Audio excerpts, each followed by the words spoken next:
In today's video, I'm going to teach you how to move Microsoft documents into Google Drive. We'll keep this simple and clear so you can follow along in real time.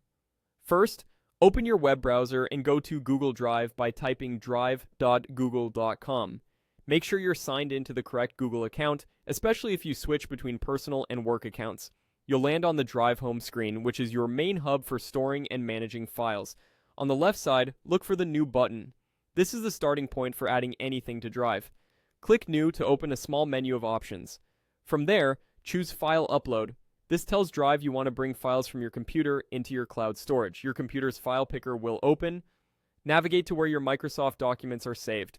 This can include Word documents, Excel spreadsheets, and PowerPoint presentations.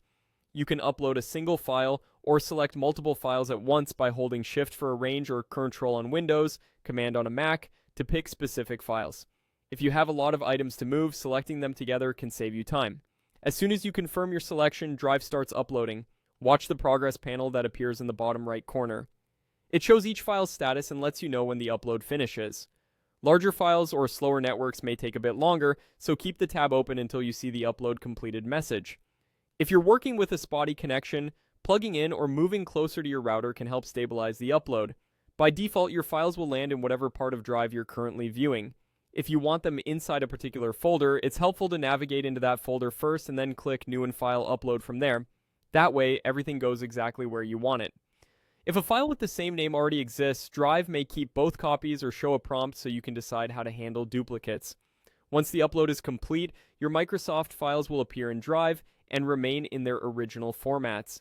If you plan to collaborate or edit directly in your browser, you can open them in Google Docs, Sheets, or Slides later without changing your upload process. That's it. Go to Google Drive, click New, and choose File Upload. With those three moves, your Microsoft documents are safely stored in the cloud and ready to access from any device.